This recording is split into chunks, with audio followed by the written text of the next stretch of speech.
है मेरी ज़मीं अफसोस नहीं, जो तेरे लिए 100 दर्द सहे। महफूज रहे तेरी आन सदा, चाहे जान मेरी ये रहे ना रहे।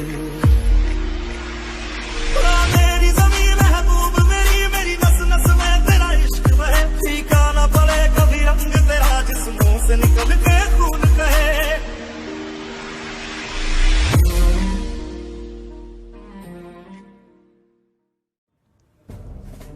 नेताजी के नाम से प्रसिद्ध भारतीय स्वतंत्रता संग्राम के ओजस्वी सेनानी सुभाष चंद्र बोस ने यह पत्र केसरी पत्रिका के संपादक श्री N.C. केलकर के नाम बर्मा के मांडले जेल में लिखा। आइए हम उसको पढ़ते हैं। प्रिय श्री केलकर, मैं पिछले कुछ महीनों से आपको पत्र लिखने की सोच रहा था, जिसका कारण केवल यह रहा है कि आप तक ऐसी जानकारी पहुंचा दूं जिसमें आपको दिलचस्पी होगी। मैं नहीं जानता कि आपको मालूम है या नहीं कि मैं यहाँ गत जनवरी से कारावास में हूँ।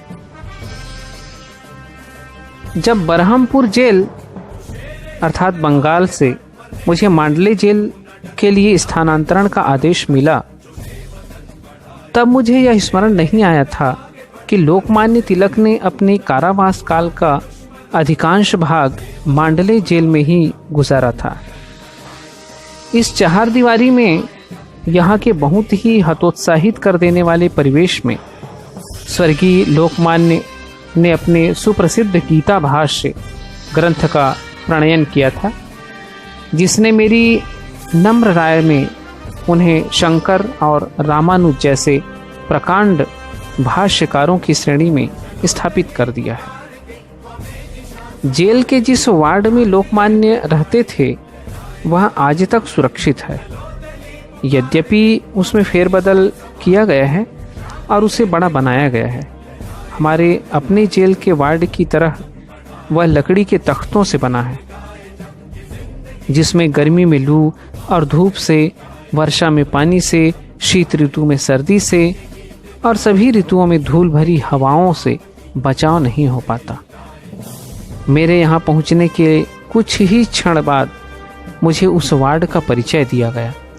मुझे यह बात अच्छी नहीं लग रही थी कि मुझे भारत से निष्कासित कर दिया गया था, लेकिन मैंने भगवान को धन्यवाद दिया कि मांडले में अपनी मातृभूमि और स्वदेश से बलात् अनुपस्थिति के बावजूद मुझे पवित्र स्मृतियां राहत और प्रेरणा देंगी। अन्य जेलों की तरह यह भी एक ऐसा तीर्थ स्थल है जहां भारत का एक महानतम सपूत लगातार 6 वर्ष तक रहा था।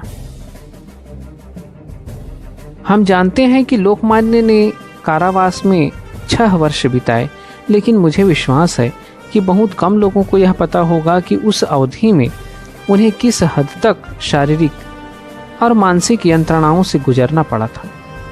वे यहाँ एकदम अकेले रहे और उन्हें कोई बौद्धिक स्तर का साथी नहीं मिला। मुझे विश्वास है कि उन्हें किसी अन्य बंदी से मिलने जुलने नहीं दिया जाता था।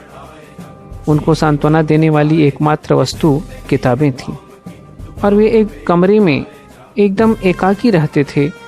यहाँ रहते हुए उन्हें 2 या 3 भेंटों से अधिक का मौका नहीं दिया गया, और ये भेंटें भी पुलिस और जेल अधिकारियों की उपस्थिति में ही हुई होंगी, जिससे वे कभी खुलकर और हार्दिकता से बात नहीं कर पाए होंगे। उन तक कोई भी अखबार नहीं पहुंचने दिया जाता था।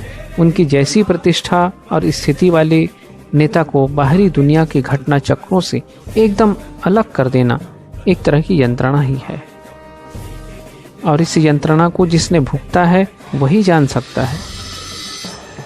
इसके अलावा उनके कारावास की अधिकांश अवधि में देश का राजनीतिक जीवन मंद गति से खिसक रहा था, और इस विचार ने उन्हें कोई संतोष नहीं दिया होगा कि जिस उद्देश्य को उन्होंने अपनाया था वह उनकी अनुपस्थिति में किस गति से आगे बढ़ रहा है। उनकी शारीरिक यंत्रणा के बारे में जितना ही कम कहा जाए बेहतर होगा। वे दंड संहिता के अंतर्गत बंदी थे, और इस प्रकार आज के राजबंदियों की अपेक्षा कुछ मायने में उनकी दिनचर्या कहीं अधिक कठोर रही होगी। इसके अलावा उन्हें मधुमेह की बीमारी थी। जब लोकमान्य यहाँ थे मांडले का मौसम तब भी प्रायः ऐसा रहा होगा जैसा वह आजकल है। और अगर आज नौजवानों को शिकायत है कि वहाँ की जलवायु शिथिल कर देने वाली और मंदाग्नि तथा गठिया को जन्म देने वाली है और धीरे धीरे वह व्यक्ति की जीवन शक्ति को सोख लेती है, तो लोकमान्य ने जो वयोवृद्ध थे कितना कष्ट झेला होगा। लेकिन इस कारागार की चार दीवारी में उन्होंने क्या यातनाएं सही, इसके विषय में लोगों को बहुत ही कम जानकारी है।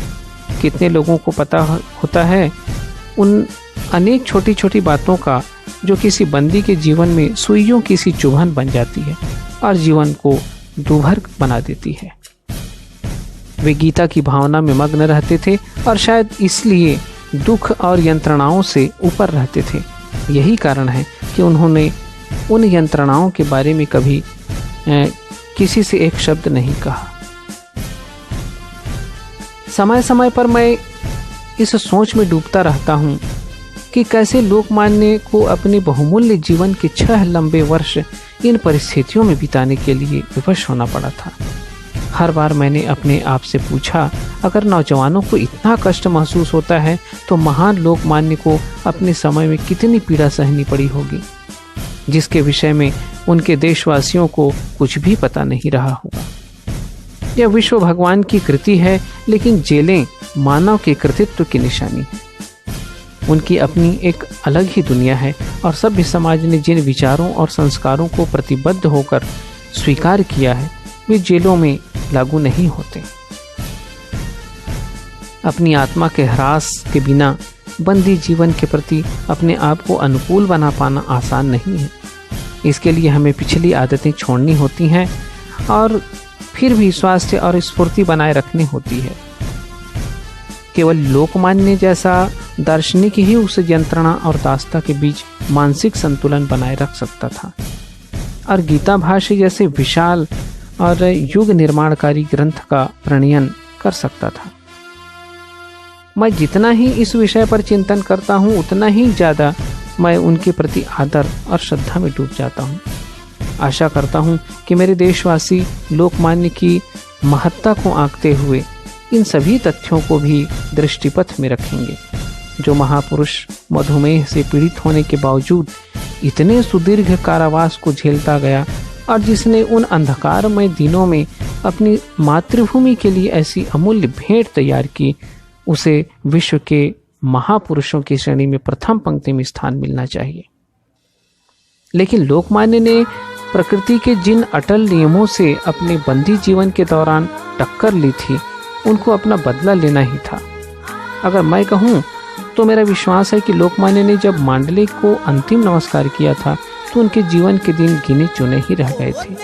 निसंदेह यह एक गंभीर दुख का विषय है कि हम अपने महानतम पुरुषों को इस प्रकार खोते रहे। लेकिन मैं यह भी सोचता हूँ कि क्या वह दुर्भाग्य किसी न किसी प्रकार टाला नहीं जा सकता था। आदरपूर्वक आपका स्नेह भाजन सुभाष चंद्र बोस। नेताजी